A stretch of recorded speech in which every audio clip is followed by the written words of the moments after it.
नमस्कार, मैं सुबोध कुमार। आप देख रहे हैं खबर नेशनल टाइम्स और इस समय उपस्थित हूँ गाजियाबाद के प्रज्ञा में बौद्ध विहार में। यहाँ पर एक बड़ा कार्यक्रम हुआ है और आपको बता दें कि आज धम्म विजयदशमी का पर्व है और जगह जगह पूरे ऑल ओवर इंडिया की बात करें तो पूरे देश में मनाई जा रही है। जी, आज क्या कहेंगे? जैसे कि आज बड़ा पर्व, आज आपके इसमें प्रज्ञा में बौद्ध विहार में कार्यक्रम हुआ है, इसको लेकर क्या कहना चाहेंगे? आज अशोक विजयदशमी का पर्व है। आज के दिन ही सम्राट अशोक ने कलिंग विजय के बाद हथियार फेंक दिए थे और बुद्ध की शरण में आ गए थे।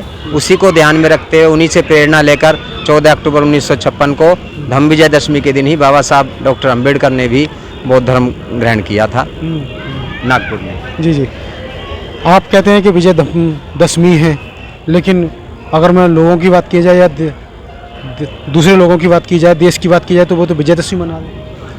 वो तो कह रहे हैं कि सच्चाई पर अच्छाई की जीत है। देखो, अब इसको कुछ भी कोई भी रूप दे दिया जाए, हिंदूकरण इसका कर दिया गया है, लेकिन ये धम्म विजयदशमी था जो सम्राट अशोक के उससे जानी जाती है ना। अब उसको जो है उसको दशहरे का रूप दे दो, चाहे विजयदशमी का रूप दे दो, ये तो हिंदूकरण उसका कर ही दिया गया हमारे सभी त्योहारों का।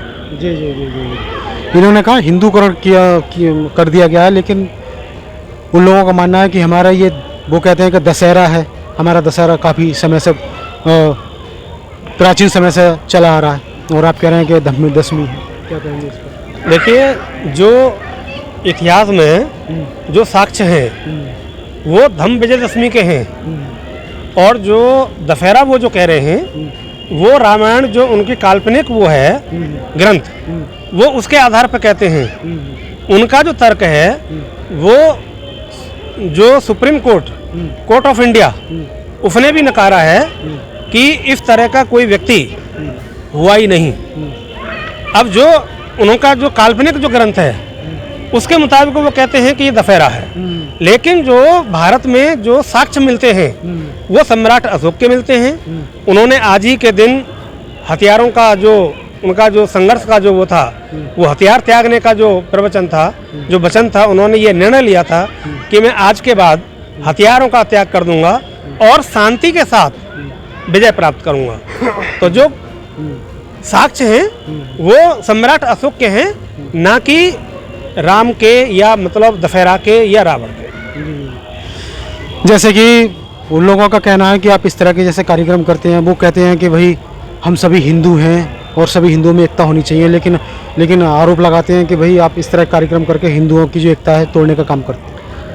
मैं इस विषय पे ये कहना चाहूँगा कि वो जो कहते हैं तो किसी व्यक्ति विशेष का कहना वो कोई कहना नहीं होता। भारत देश के अंदर 6 धर्म हैं और सभी लोग हिंदू नहीं है। जो सिख हैं वो अपने संस्कार अपनी विधि से करते हैं, जो मुस्लिम हैं वो अपने संस्कार अपनी विधि से करते हैं, जो ईसाई हैं वो संस्कार अपनी विधि से करते हैं। इसी तरह से जो बौद्ध धर्म के अनुयायी हैं वो भी संस्कार अपनी विधि के अनुसार करते हैं। तो सभी लोग हिंदू नहीं हैं। उसमें एक हिंदू धर्म भी जो उनके द्वारा निर्मित है, वो हिंदू धर्म के अनुसार अपने संस्कार करते हैं। लेकिन सभी लोग, अगर आप इस पर अवलोकन करेंगे, अगर आप इस देश की जगह जगह पर खुदाई करेंगे तो अवशेष बुद्ध के मिलेंगे।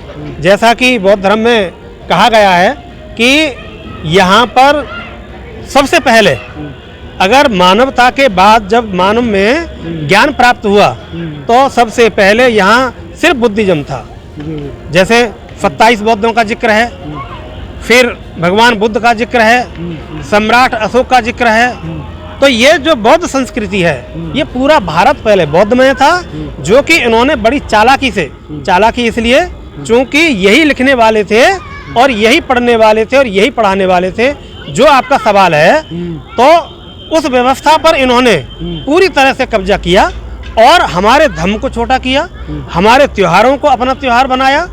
ये सिर्फ इनकी एक साजिश है। जी। अच्छा, मुझे एक चीज़ बताइए, वो कहते हैं कि भाई अगर हमारे रीति रिवाजों को नहीं मानेगा, जो अलग हट कर चलेगा, चाहे वो कोई भी हो, चाहे वो धम्म हो या मतलब बौद्ध हो या कोई और हो, तो वो तो अधर्मी है। क्या ऐसा होता है कि अगर उनकी रीति रिवाजों को नहीं माने तो वो अधर्मी लोग हैं? नहीं, ऐसा कैसे हो सकता है? वो तो उनका कहना है, ऐसा तो हो ही नहीं सकता। भाई उनका धर्म है, उनका धर्म है और हमारा धर्म नहीं है। भाई जैसे उनके रीति रिवाज हैं ऐसी हमारी भी कुछ बौद्ध धर्म के कुछ सिद्धांत हैं, कुछ नियम हैं, कुछ परंपराएं हैं, है ना। तो ऐसा थोड़ी है कि जो उनके रीति रिवाजों को नहीं मानेगा वो धर्म नहीं है, हैं? आप क्या कहेंगे, जैसे कि आज धम्मदशमी का पर्व मनाया जा रहा है पूरे देश में, इसमें क्या कहेंगे? नहीं, ये तो सम्राट अशोक ने कलिंग के युद्ध के बाद में जो कलिंग का युद्ध हुआ, बहुत बड़ा नरसंहार हुआ, बहुत बुरी तरह से सेना ख़त्म हो गई राजाओं के।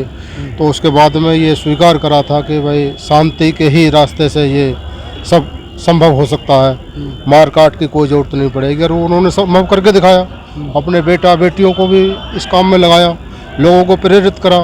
और दुनिया में, पूरे भारत में क्या, दुनिया में कहीं भी देख लो कि बुद्ध के कितने 84,000 स्तूप वगैरह, सारे धर्मशाला प्याऊ वगैरह बनाए गए, उन्होंने जन कल्याण के लिए बनाए। और लोग कहते हैं, एक मैं आपको बता देता हूँ कि एक बहुत बड़े हमारे भारत में क्या, उत्तर प्रदेश में एक राहुल साकरात नाम के ब्राह्मण हुए हैं, उन्होंने खुद कहा कि बाबा साहब ने जब ये 14 अक्टूबर 56 में धम्म की दीक्षा ली थी, तो उसके बाद तुरंत उन्होंने ये कहा था कि बाबा साहब डॉक्टर अम्बेडकर ने भारत में एक ऐसा खम्भा गाड़ दिया है कि इसको अब कोई हिला नहीं पाएगा। और ये हमारा अपना कर्तव्य है। बाबा साहब ने संविधान दिया है, संविधान ये सबको अधिकार देता है, ये सबकी स्वतंत्रता है, अपने अपने धर्मों को रक्षा करना, अपने धर्मों को फैलाना, फॉलो करना। तो ये हम दूसरे बातों की क्यों, हम तो अपनी बात करेंगे ना, कि हम तो अपनी बात करनी है। हम दूसरों की अगर उनकी अच्छाई है तो वो अपनी अच्छाई करें, हम क्यों बात करें कि राम कहाँ से, क्या हम नहीं कहते उनकी बातें, कि वो अपनी बातें करेंगे, हमें अपनी बात करनी है। और इसी के लिए आपको, आपके चैनल का बहुत बहुत साधुवाद, आपको मंगल कामना। जय भीम, नवोता। क्या कहेंगे आज, जैसे कि तमाम जगह सभी जो बौद्ध विहार हैं या जो बौद्ध धर्म के लोग हैं, बुद्धिस्ट लोग हैं, वो आज पूरे देश में हर्षोल्लास के साथ धम्मदशमी मना रहे हैं, क्या कहेंगे? आपके चैनल को बहुत बहुत साधुवाद। आज पूरे देश में अशोका धम्म विजयदशमी मनाई जा रही है और हमारा जो समाज है आप द्वारा जो है जागरूक होता जा रहा है और अपने जो है, जो हमारा धम्म था उस धम्म में वापसी हो रही है।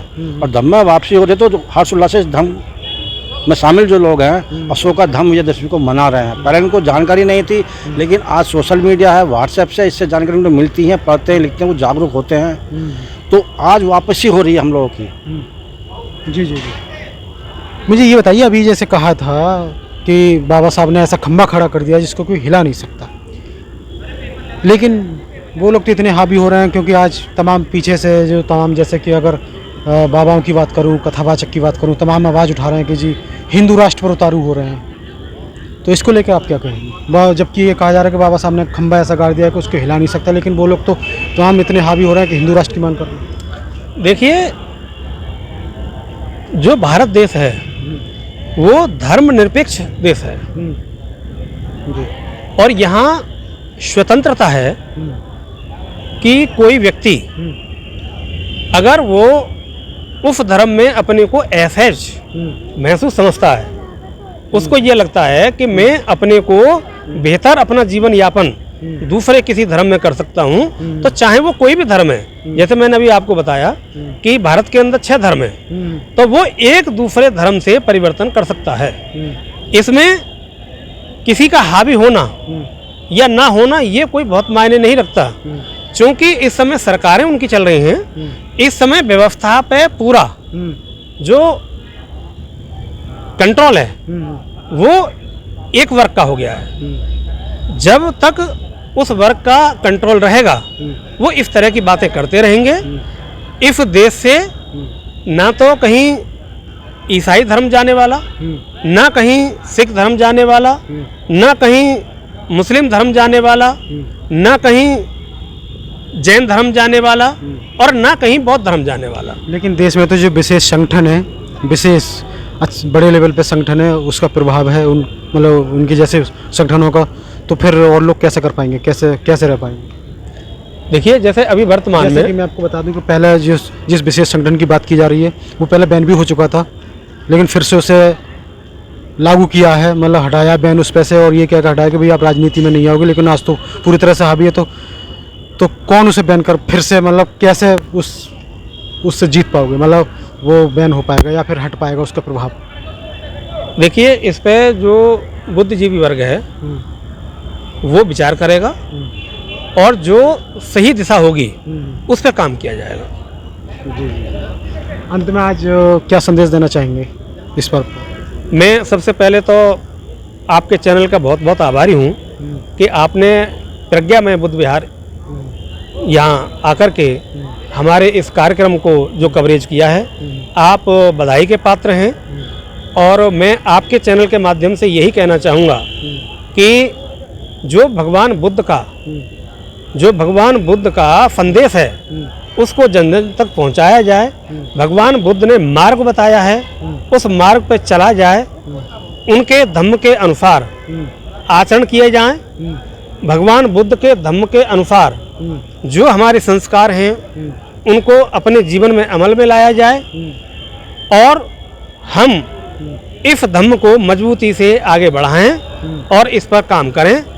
मेरा यही आपको और इस सभी देशवासियों को धम्म विजयदशमी की बहुत बहुत हार्दिक बधाइयाँ और सभी को नमो बुद्धाय, जय भीम।